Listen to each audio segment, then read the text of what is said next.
Robots Radio presents... Today's chat is brought to you by, well, all of your support. Through the patronage you provide the Focus Fire chat team through Podbean's crowdfunding, we are able to provide you with the weekly podcast as well as the website and other aspects of Focus Fire chat. If you have any interest in becoming a patron of the FFC, please be sure to visit our website and click on the support link. Even a single dollar helps, and for those of you who are already patrons, thank you again for your generosity. You may have heard the whispers of guardians gathering in the shadows, exploring the mysteries of this world and the worlds which surround us. We are all in search of truth. Sometimes we need to focus that search, focus that fire. And so we come together. Welcome to Focused Fire Chat.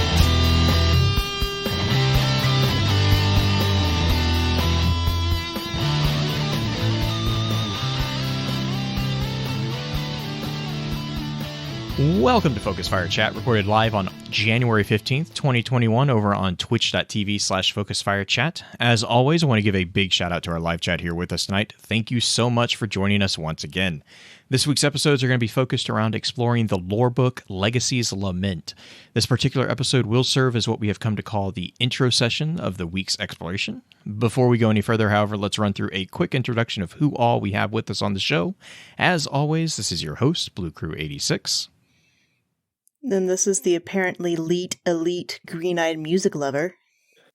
This is the panda hat wearing, hey, it's Orchid. The hat wearing. And for those who are not in the live stream, we actually have Orchid on cam, so we can make sure that she's paying attention to us. Yeah. I actually have to pay attention tonight. I have to be fully present. She's been trying to get fired from the podcast for the last couple of weeks, and so we just kind of upped the ante and made it to where she has to be on. It's my 90-day probationary period is over, as Chad has said, so now I have to upgrade to face cam, and I'm wearing a panda hat tonight, so... But we were also informed that that panda hat is worn, like, all the time, right? The panda hat is actually my hat that I wear outside when it's cold, so... This is what I look like all the time, guys. This isn't just a one-time thing. This is every day.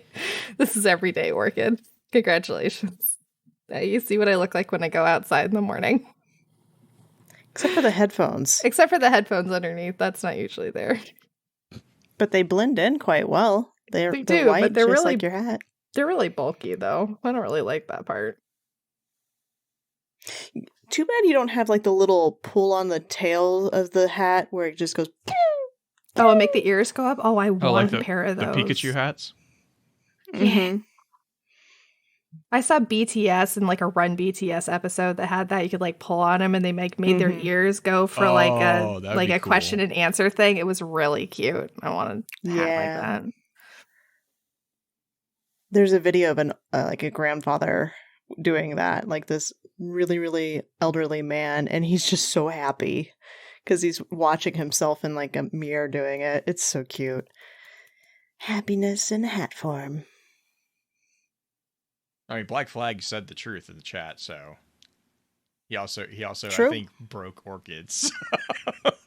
Mm-hmm.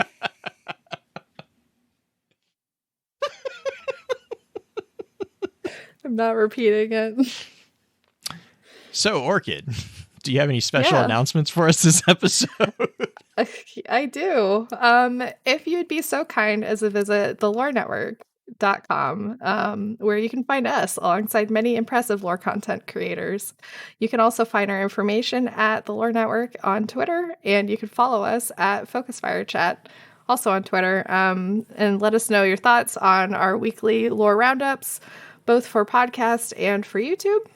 You can also leave us a 5-star review over on iTunes, which really, really helps us for visibility for the podcast, so other people can enjoy talking about panda hats. And BTS. And BTS, because that's apparently what we're talking about right now. I mean... You know, we could do a lot worse, so... This is true. This is why you tune in every week, right? It's not for Destiny lore, it's for Panda Wait, we're hats going to talk and about Destiny BTS. lore? Not anymore, we don't. Oh, okay. We're going to talk about the house flipper bunker theories, right? We're getting some of that house flipper lore. And how Peach actually holds all of the items she holds in Smash Brothers. Man. Guys, she's got no pockets in that dress. Yeah, there's some dark secrets about Smash Brothers that we can get into. But, so Legacy's Lament, Orchid actually, you guys, I'm going to give you an opportunity to plug your other podcast here because you guys did Legacy's Lament, right? Pretty recently, we did Legacy's Lament before the end of the year. Okay. On Guardians of Lore. Cool. Another Destiny lore podcast where we also talk about BTS and panda hats. There is a common denominator with one of the hosts. So it might not be the podcast, it might be me. I'm so sorry. So, I mean, I guess for those who haven't had a chance to know or who don't know what Legacy's Lament is, it's the lore book that's attached to pretty much the quest that unlocks the Lament, which actually, now that I'm thinking about it, you guys also did a reading of that card as well, didn't you? We did. Okay. Yeah, we did that as a little lore right after we finished Legacy's Lament. So that was a separate episode. So really what the entries in Legacy's Lament cover is really the story. I guess I'm going to stop myself. If you don't know what Legacy's Lament is about, I'm going to just give you a general spoiler. I don't know if there's many people out there who don't know the conclusion of this story, but in case you don't know the history of Banshee, go read that yourself and then come back and listen to the conversation, because there's really no way to talk about the story of this one without diving into that. I don't think it's really spoiler anymore because it's been a while since it came out, but just in case you haven't had that reveal, it's a really good one. I liked it. But going forward, the Legacy's Lament lore book is really a revelation of Banshee's story and the connection that he has to Clovis Bray, as well as a period of about 25 days. I think it actually was 25 days, 10 hours, and 46 minutes. That was basically the conclusion of the European presence of Clovis Bray. It is the closing of the gates, really, in more than one sense, that occurred.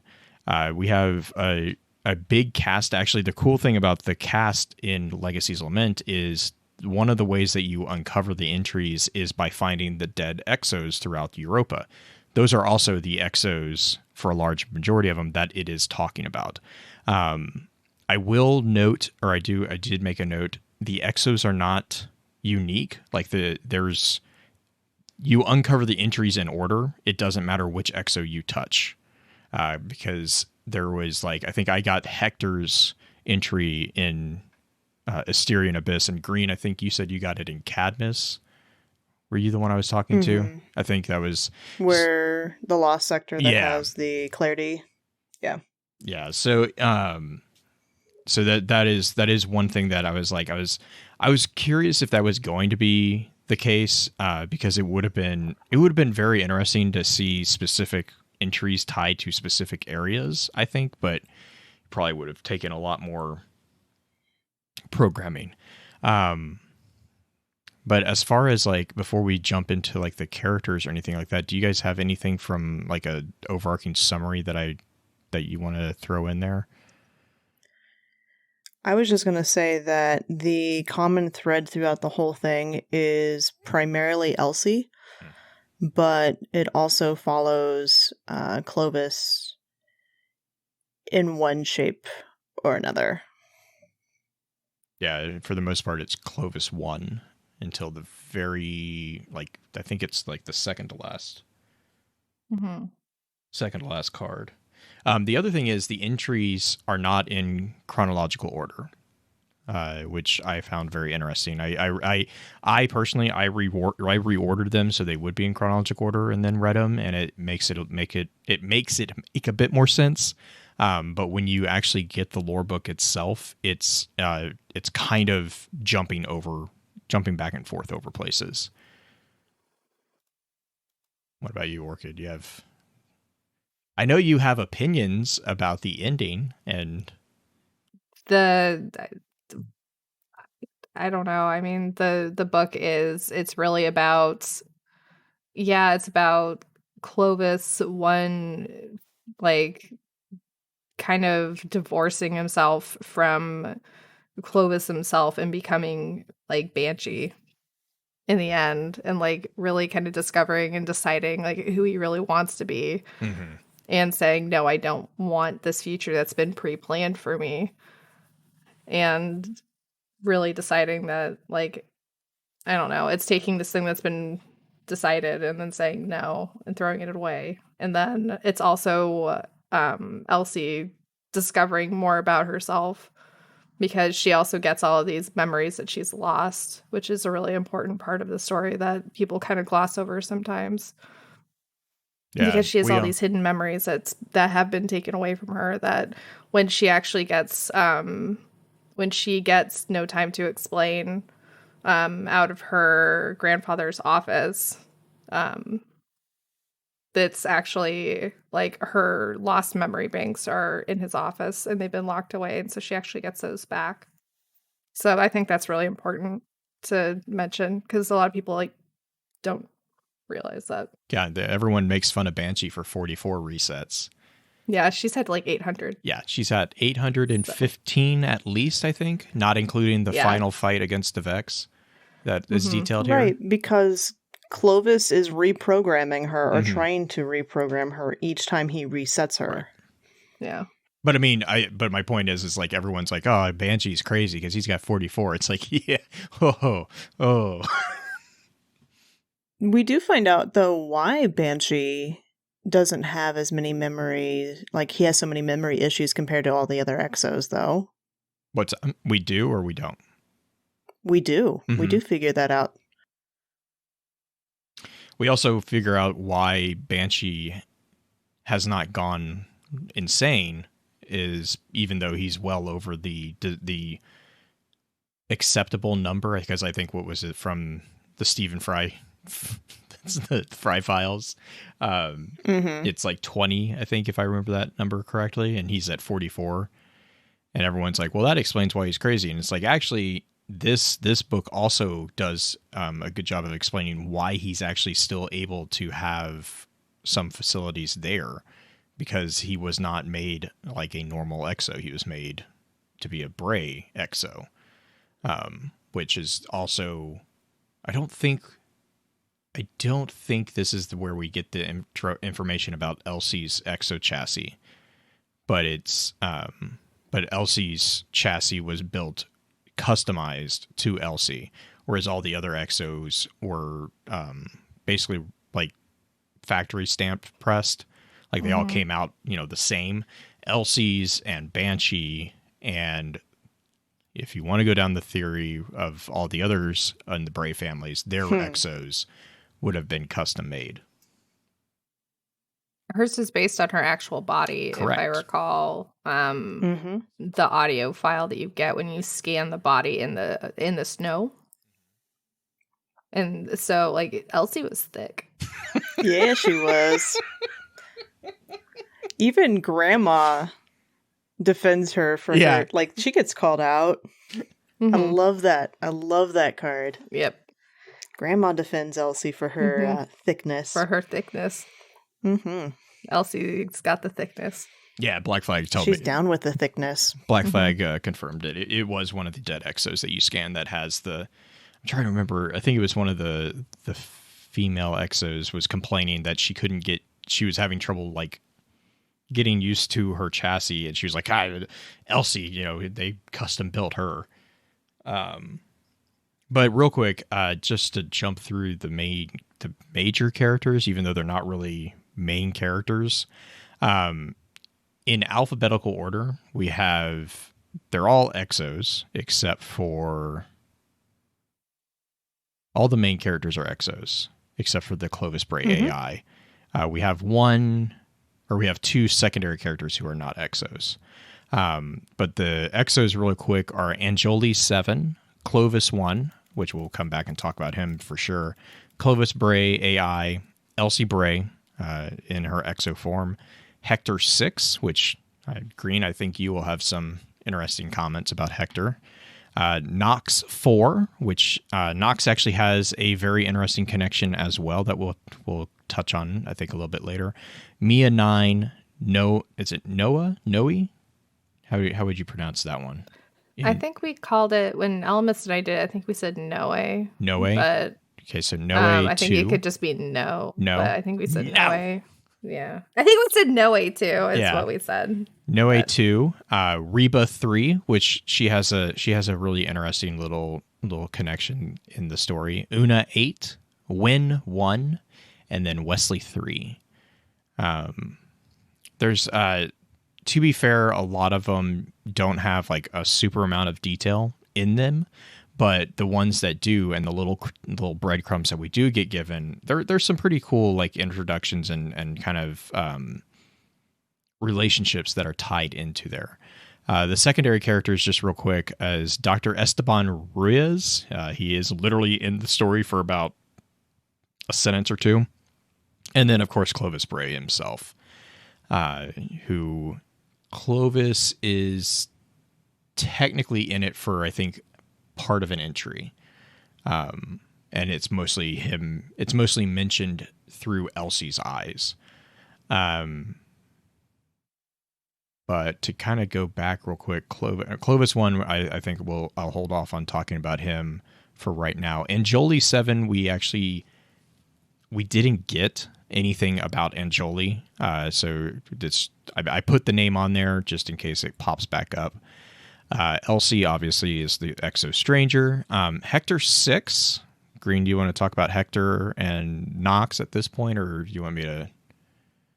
Yeah, Hector is Micah 10, as we know her now, but Micah Abram from the book, Your Friend Micah Abram, that's their father, or one of their fathers, because Micah's fathers has a dual pair, and I believe Hector isn't he the psychologist? He is, yes.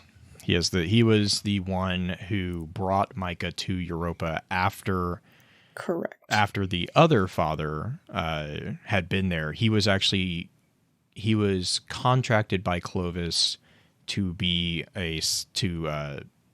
determine the psychological effect of the exomind transition. Right, and the other father is a engineer. Correct. Yep, and their and I think like one of their fathers is involved in, I think, as well, because I think that's how their family was kind of connected to the Clovis. There's a couple of different things that Hector I have questions for too. Mm-hmm. And Nox is primarily part of the group that went to Volantis, the Vex Mind Sun type thing, where they're getting all the power mind fluid from, and he was killed on May 19th. Mm-hmm. And Nox is the compatriot of Cade that runs into Micah with Cade. Correct. Out in the wilderness of Europa, in the snow drifts. Micah skips. Yeah, his Nox is the one that complains about complains about missing being hungry, and yes, he's like, "Oh, is it? I won't do it until after lunch." He's like, "But we don't need lunch." I know. I miss having lunch. Mm-hmm. Real quick, back to Hector, though. One of the things that I did find really interesting was Hector is detailed in. So Hector, first off, Hector has been reset at least 5 times since we have Hector 6. Hector is also the one who abandons Europa and tries to notify the powers that be of the they're not war crimes, but they're violations of humanity, basically, that Clovis is doing. He is mentioned in Last Flight Home. It is a letter from him in a spaceship basically saying that Clovis's experiments have become deranged and tortuous, and he is basically calling him out as a sociopath. And he is asking for that. He's asking for Clovis's research and assets be frozen and then arrested and dealt with swift, unflinching justice. He is compromised and is being manipulated. And so I find it interesting here because Dr. Hector Abram, when he was a human, was trying to turn Clovis. He was basically a whistleblower. And then we have an exo, Hector 6, who is the same personality, and which makes me curious about what your thoughts are. Like, we know that Clovis Bray did not always use willing or 100% willing participants. That's the entire story of Cade's becoming an exo, is because he owed a debt to Clovis after he botched I believe it was a hostage situation, and blew up a orbital station. So I'm curious. I want to know more about Hector's story. Like, Hector has a potential of having a really interesting story, I think, because how do you go from a person who is turning in your boss for basically violating basic human rights, to becoming an exo who is not real. I mean, we don't really know what he was doing in exo form. He was killed in an explosion that the Clovis AI initiated when they were trying to escape in the story. So he did not die within I think it was May 19th attack, but he did die later in the escape attempt led by Elsie and Clovis 1. But again, I'm finding it interesting that Hector is an exo after reading Last Flight Home, and also he is mentioned in, I believe it's the Icefall. Let me see real quick. The Icefall Mantle, which is the Titan exotic arms. If I'm reading that correctly, I believe the Icefall Mantle, I keep on calling them gauntlets. Icefall Mantle takes place right before Last Flight Home. So I'm just curious the progress for his personality into the exo frame. But then we have Mia 9. We don't really have any information about Mia. Noe 2 is the exo who was given the honor of being the one to shut down the Vex portal after the counter assault on June 4th, which we'll talk about here in a little bit. Reba 3. Reba is another really interesting one. Reba was apparently before she was an exo, she was a former friend of Elsie's. And Reba somehow has knowledge that her friend Elsie lacks in regards to what happened to Elsie. And it is actually Reba who tells Elsie to look for the memory banks in Clovis's office right before she dies, and gives Elsie the knowledge that there is information that she needs to get. She is also the one that reveals that there are over 800 memory banks within Clovis's office. Each memory bank is basically a reset. So she is the one who can kind of confirms that Elsie has been reset over 800 times as an exo. Una 8 is not much known about Una 8. Una 8 was one of the caretakers that was overseeing Clovis during the May attack. So she's just she's present in one of the entries. She doesn't really have much other than that. Win 1 is the exo who actually woke up Clovis 1. He is the exo who was told to bypass safety protocols and actually got yelled at by Elsie for doing so. Well, he got told to do that by the Clovis Bray AI. Yes, he basically was. He was. I feel like Win was kind of put between a rock and a hard place on that one. Like, he's like, you created me. You're kind of in charge. But he skipped a lot of the protocols, the awakening protocols. He skipped a number of them. Wesley 3 is called out as an exo who is really good at working on communication equipment. his claim to fame, I guess, is he has a lot of experience working on communication equipment. Clovis Bray, as far as secondary characters, Clovis Bray, we've kind of talked, most people know who Clovis Bray is. Esteban Ruiz is actually the human who was the controller of the Vex portal to Volantis, and he was one of the first that were killed when the Vex initiated a counterattack. So, that's basically the cast of the lore books here. So before we jump into the terminology, I know we'll take a really quick ad break, just kind of take a breath and come back. And I have some terminology that I want to run through real quick. Looking for an RPG podcast that isn't just D&D? Roll to Cast is the answer. No, wait, sorry. What games have we played so far? Well, we've done Cyberpunk 2020. What does it mean to have a voice? And there's going to be something big coming, Chumba. Hey, if you're listening, I won. I beat you. You suck. There was a time when we were slamming things against our phones and Vampire the Masquerade. Chloe, Sam? You can't use those words! He's going to grab Vincent, press him against the wall. I mesmerise him. This is Adelaide's Anarch movement. Burst out of your chair, your hand goes to your gun, and you draw. Hulk Cthulhu. Told you I had it. Oh, we've all got the quips going. I love it so much. Right there. Screechy child. You're my favourite daughter. Maybe after what we just seen, we're feeling a bit trigger happy. And the new Cyberpunk Red. Babe, you're good, but we're better. Thought maybe you might be able to give me a counter-off. Dos Vidania. Straight through his neck. I don't see bone either, but I'm not going to look. My leg's fine. I always knew you wanted to fly, kid. Come find me.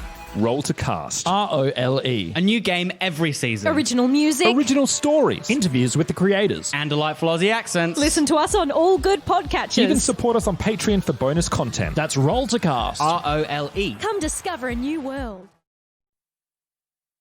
Okay, so we know who's involved. We know kind of what's going on with the story. So some of the terminology that gets revealed to us, especially in regards to Deepstone Crypt and exoscience, which is really useful. I think I really was excited to see some of these terms being further defined and fleshed out. The first one is the Awakening Protocol. I mentioned that when we were talking about when.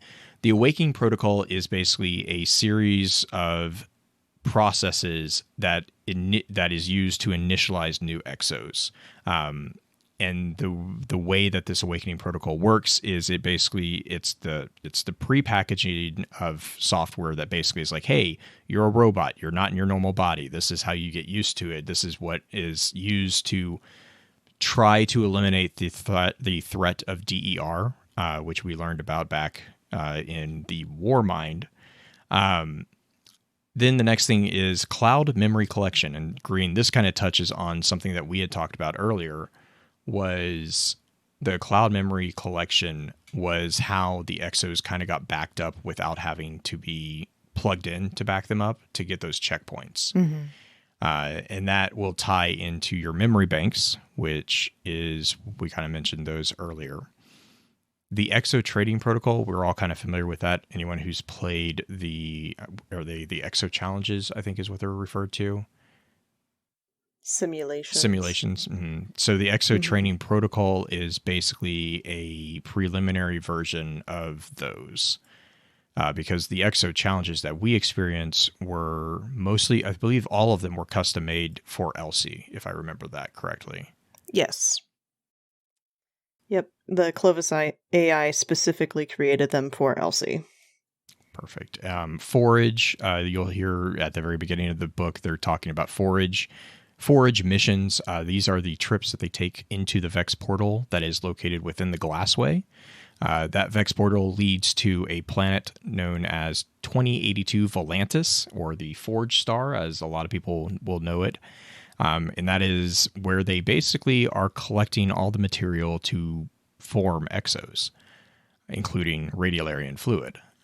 The identity upload is the process of finalizing the Awakening Protocol. So when a new exo rolls off the assembly line, if you will, they go through the Awakening Protocol, and then the identity upload is one of the final touches. The way I kind of look at it is the Awakening Protocol is loading the base OS. The identity upload is taking a memory bank and actually slotting slotting that final piece of program into the formatted EXO to give them their individuality. That then brings to, we mentioned memory banks already, so these are the individual records of scans that can be uploaded into an EXO frame. And then, let's see, Morningstar. We talked about Morningstar last week. You guys have anything you wanted to add on for the Morningstar piece? Orchid? Nope. So and then going back to the memory banks, there is something called rapid memory degradation. Rapid memory degradation we see comes into play at the end of the lore book when it's Clovis and Elsie basically fighting back a Vex invasion. And what happens is they are burning through memory banks so fast that the hardware is literally melting. So rapid memory degradation is very similar to the need, or the before we had solid state drives, we had something that we had to do called defrag. We don't really defrag much anymore, but we used to have to do that, where it would take bits and pieces of files that were left over and clean them out. Rapid memory degradation is, I kind of get the sense that that's kind of what is being done, that then you defrag and wipe it out. So rapid memory degradation kind of is connected to the reset process, if I am reading that correctly. Final one that I have for terminology is the archives. The archives, I kind of get the feeling that this is when you're running through Eternity on Europa, this is the place where all the computer arms are going through and picking out different things. I imagine the archives to look something like that, because the archives are a repository of memory banks. They are literally the storage of the drives that have the memory banks on them. And I know that's like a lot of information. It's good information, though. Something to keep in mind is that you mentioned very, very early on that 25 days is how long this book encompasses. Yeah. We go from Banshee, well, not Banshee, we go from Clovis 1 to Clovis 43 and eventually 44 in 25 days. Well, and it's actually sad it's actually even less for Clovis, because from May 19th to June 3rd on the book, Clovis 1 was not activated. Clovis 1 did not get activated until June 3rd, and he became Banshee 44 on June 13th. So Clovis 1 as an EXO really only existed, let me see, for 10 days, maybe. And then he became Banshee. He did not exist. I mean, to just put in perspective this whole thing, the book starts on May 19th. There's an incident within the Glassway at the Vex Gate. And we'll talk about the overview here in just a second, but it starts on May 19th and it goes all the way to June 13th. And between those 2 days, it starts at 5 a.m. on May 19th and it goes to 3:46 p.m. on June 13th. So we actually have a really nice, and I'm assuming, of course, that this is an Earth-based calendar. I mean, you can yell at me all you want that it's not Earth. But going off the date and putting it in perspective that is, able to be accessible to us, that is not a very long time. And in that time, they push back a Vex invasion. They try to escape and are betrayed by Clovis AI. They then decide to team up, and then not only do they push back the Vex, but they actually shut down the Glassway Gate. They secure the Glassway Gate. They then go and destroy the Clovis AI, and on top of all that, Clovis 1 becomes Clovis 43, so he goes through 42 wipes, and then becomes Banshee. And and then also, before he is reset as Banshee, he gives Elsie the journal. So it was a very busy month for them. Yeah. It's a good thing they don't have to sleep, really. Yeah. Yeah. Well, and the other thing that I was curious about is So we know that Elsie is from an alternate timeline. Is this the alternate timeline? Is this the alternate universe? However we want to call it. If it is, I mean, we still have a Banshee. That's part of my question is how aligned with our own timeline. And this is not addressed. This is why I hate time travel. Because when you introduce time travel and you start talking about multiverse theories, it's not just one person that gets replicated. So Banshee from her timeline, Clovis 1 becomes Banshee. But my bet is that the split in timeline, the time, like where Elsie leaves her original timeline and jumps into ours, doesn't happen until after. I would almost bet that is when that happens. For the sake of Occam's razor, I'm going to just not bring up my problem with that because you can't. That's not how time travel works. Sure, but anyway. I mean, what I guess I'm saying is like, why?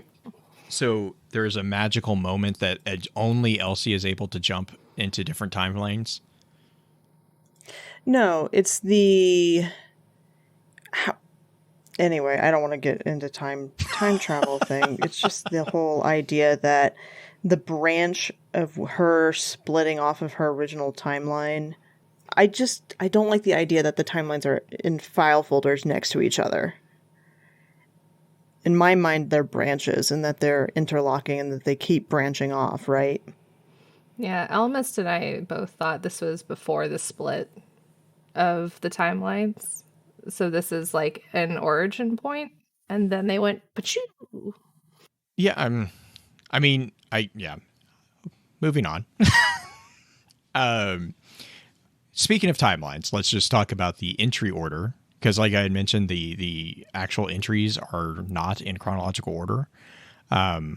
If you start at the beginning with them, you're going to read Nox 4 and Una 8 are the two that deal with the events on May 19th. June 3rd, and then basically the next, I think, next 7 of our pretty quick fire. You have Wynn, Wesley, Reba, Hector, Mia, and Jolie, and Noe. And then the very last one is Clovis 43. The brunt or the chunk of them, the very big chunk of them, are on June 3rd and the morning of June 4th, which is basically the final battle between the Exos and the Vex. And that is also including Elsie. So it includes Clovis waking up, Elsie and Clovis leading a group of Exos to a escape shuttle, which is then sabotaged by the facility AI. So they then fall back, and then that's when Reba has informed Elsie of her memory banks.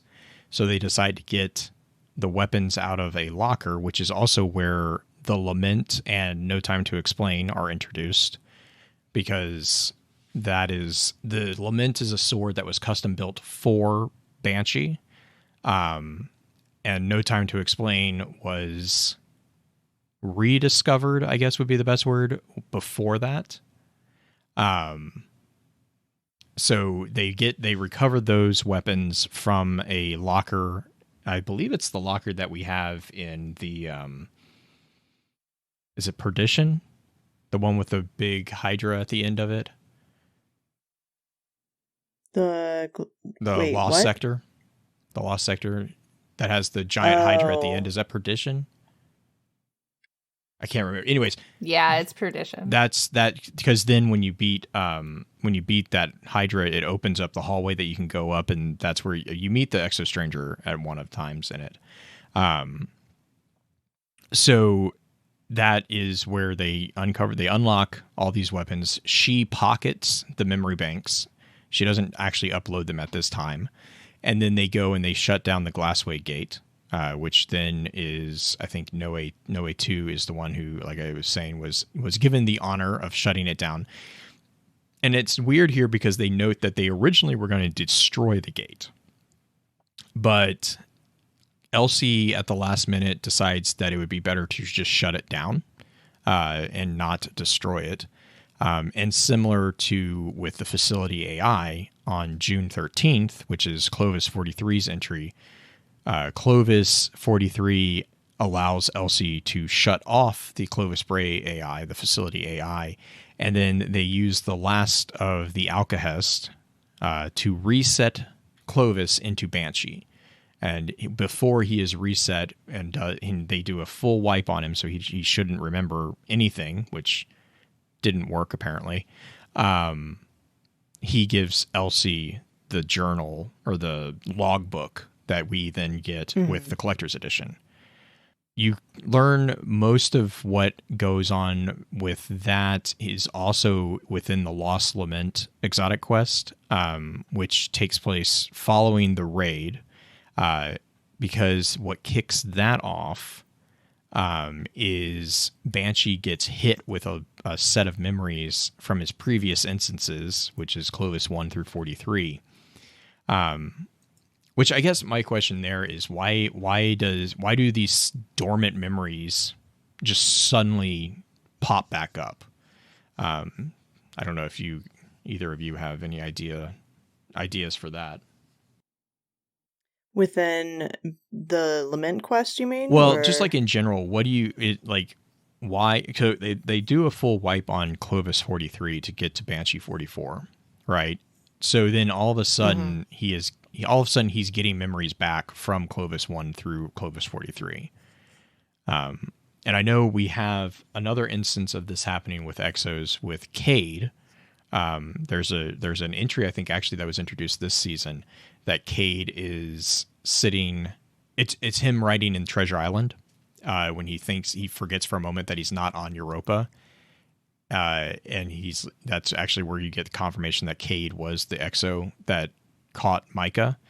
So we have this happening with other Exos, but I don't know if there was anything, like, did you guys find anything that would kind of give a nod to why this suddenly happened? I don't think there's anything written in lore. Orchid, do you remember anything from the quest line or anything like that may have indicated why Banshee was getting the memories back? I don't think there was anything in lore that said that why he was getting his memories back, but I have no idea. There's theories that could obviously be brought up, right? Like the Exos they're still connected in some way, shape, or form to the Deepstone Crypt. Because you have instances, thanks to Lakshmi, mentioning how certain Exos have reset randomly without being at the Deepstone Crypt. Right? Like that's something that got brought up fairly recently. And so the idea that they're still connected somehow to the servers, which are all on Europa, which makes me wonder if the servers got destroyed, if all the Exos would just be SOL? Or like what would happen to them? Like if it's a radio signal type thing that is connected to it. To the Deepstone Crypt. I think honestly, if it was disrupted, I think they'd be fine. Because I think they have onboard, I think they have onboard storage and they would just not back up. Because with the destruction of like cloud backup storage, it led me to believe that was it. There was no more backups. If you wanted to reset yourself, you'd have to physically go there, and then whatever your last backup, your last save point, then that's where your memories would restart to. So whatever you had before is gone. So unlike Banshee, that like was still connected to cloud save or whatever before that. So that could explain like why they might have started to fragment, because cloud storage was kind of broken at that point, so they weren't updating.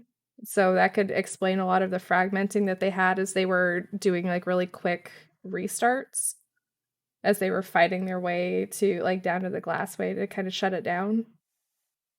If that makes sense. It's possible. Well, the fragmentation when they were fighting their glassways was because they were having to They're resetting so quickly. Yeah, they were resetting so fast that the hardware was actually not able to keep up with them. Right.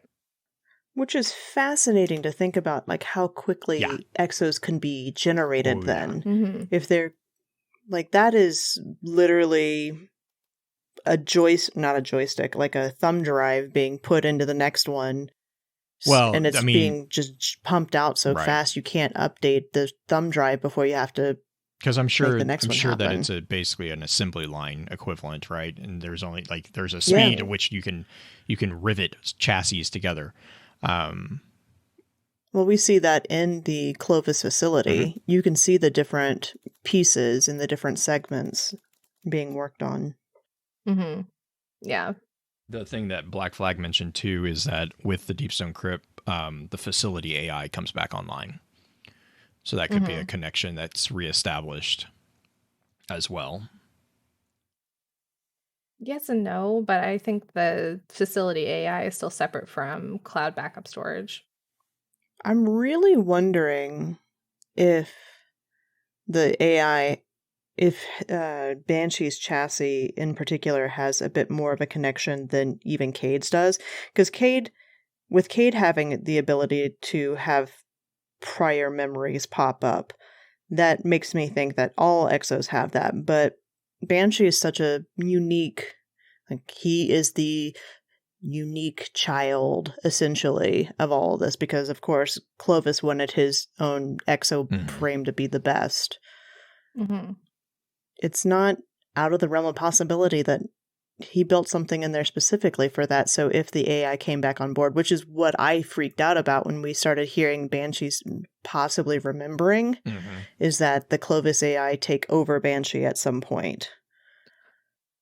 I thought at one point maybe that like whenever they were reset or they'd have their memories wiped and reset, that it was just like it was like writing over a hard drive, so their memories were still there. But they were just like underneath all the new garbage, so they weren't actually like rewritten over. So it was like kind of like an old kind of hard drive. So instead of like writing over every single piece of memory and making it all zeros, so it actually goes away. So it was just they were all still there, so they could kind of sneak through a little bit. So they could bleed through that way, but I mean that's like that. I don't know. So maybe it could like leak through that way too. It's all supposition. We're just going to start holding up Rorschach tests for him, and he's going to start calling out things on Europa. Yeah. Exactly. No, that's what we do with Hector, not Banshee. Get it right. We're just going to have Hector do that to Banshee. Oh, that works too. That works too. Oh, wait. Poor Hector. So I guess real quick, just for the intro session, what did both of you think about reading the book or this particular set of entries? Do you guys have just some like really brief summary thoughts about it? Orca, do you want to go first? I mean, I have I do know that Banshee only starts remembering things once the Deepstone Crypt raid was cleared. So that Almist told me that. So that's important because that only happened like once Lost Lament was dropped. So that's good to remember. Thank you, Almist. But the book itself is really cool. I don't know. I really liked it. It's one of my favorite ones from this season. I think they did a really good job of describing things from multiple perspectives of what those last couple of days were like. But because they come in an order that is not chronological, you have to piece together the story correctly. And so I think they did a slight disservice on that front, because if you're just reading straight through, it doesn't necessarily make a ton of sense. But the last card really makes the book all worth it, in my opinion, because you really see Banshee or Clovis trying. Mm-hmm. It's almost a redemption story. It's not a redemption story, but it's almost that was a conversation Orchid story. and I had. We'll get into that, I think, next up for the advanced one, because I have thoughts about that too. Yeah, I kind of agree with Black Flag with his take is Banshee gets a hug and Clovis gets the finger, because like if you were on the fence for some reason about Clovis is not being a hole, reading what the facility AI put these guys through is just like, I'm like, yep, that's just nope. You need to heads should roll. Literally, he's a big head. He can roll down a hill. I think we should just push him down a hill and watch the snowball form. But yeah, I liked it. I actually did like how it was out of order, because I like the puzzle that it kind of created. It was like, because I was reading it, and it's one of those things where they put the timestamps in it, and I remember reading, I think it was the first one, and then I read the second one, and it was just like, wait, hang on. Let me rearrange my brain here a second. This takes place in June, and last time I checked, June took place after May. Like what's going on there? So that was when like the red flag that went off, and once I read through all of them, then I kind of I actually went back and wrote all the notes, like the timestamps, and reorganized them, and then reading them in chronological order, it makes a lot more sense. I think, and I really like how you see the growth of these individual exos who we don't really know how they're connected to everyone. There's some of them who are really connected to each other.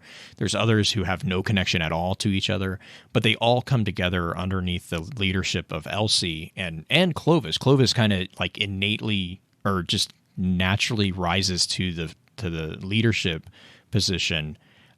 Clovis won, the Exo Clovis, and like watching, I think Orchid, I think you said it at the beginning, or Green, I can't remember which one of you said it, but watching him buck the path that had been chosen for him, and he has some strong words to tell the facility AI, and it was like one of those, reading that was like, I was like, yes, do it again. I really liked watching that development of the character, and then the transformation of that character into a much beloved character that everyone is experienced with and has experiences or has experienced in game, was also a really cool little twist at the end. So yeah, For the intro session though, let's do a round of shoutouts real quick. Green, what do you got for us this week? My shout out goes to my voice actors for Destiny Lore audio file, who are currently turning in the last 3 files for this book that actually we're going to be wrapping up soon. Orchid submitted a part for this one. She's not Sagira. She gets to play Reba 3. You get to die. I know. What? I get to die again. Yeah. Guys, I'm dying. I may be typecasting her, guys. I may be typecasting her. Orchid, I don't know. I don't know if that's a typecast that you want. Oh no, this character is played by Orchid. She's gonna die. And I have Alamus. Alamus is reading Wesley, I believe, for this one. So yeah, I've got Guardians of Lore hopped in on this one, and of course a few of my standard voice actors at this point who are excellent. But yeah, my shout out goes to those guys who have been working hard and who've been volunteering a lot of unique skills. I'm also working on lab records right now, and Infested Potato brought in some of his haunted house. Yeah. I'm excited. I'm excited to hear that one, actually. The screams are so good. Yeah, that's that. Like, I'm excited to hear how they make that Orchid, what about you? I'm actually going to hawk my other podcast for my shout out. If you want to hear the actual reading for Legacy's Lament and more different discussion on it, you can hear it on Guardians of Lore, episodes 95 and 96. Yeah. And I just want to give everyone who is in live chat a big shout out because I like watching this chat just like it's scrolling and I'm like, yay. I don't know. To me, that's always fun watching like the little kernels of like thoughts and theories pop up while we're talking about stuff. It's really cool. So thank you guys for showing up and hanging out with us. Green has I don't know what that is, Green. What is that? Is that a little... It's a bush. That's a bush? Ah. That's a bush. Okay. All right. So Green... That's not what I was going to say it was. So we're going to leave before we get ourselves in trouble. And just want to, as always, thank you for your time. And until next time, remember, with wisdom we conquer, stand strong, stand tall, and keep exploring. With that, we'll begin to wrap the chat up. Thank you again to those over on Twitch for coming to spend your evening with us. If you'd like to join us for the live streaming of the episodes, please be sure to give us a follow over on twitch.tv/FocusedFireChat. Links to all our episode archives can be found at www.thelorenetwork.com. Please be sure to email us at focusedfirechat@gmail.com with any comments and or questions for the team concerning the podcast, and let us know how we're doing by giving us some feedback and a rating over on iTunes as well. So until next time, focus your fire and may your light shine bright. You've been listening to a Robots Radio podcast. Smart shows for interesting people. Check out all the shows at robotsradio.net.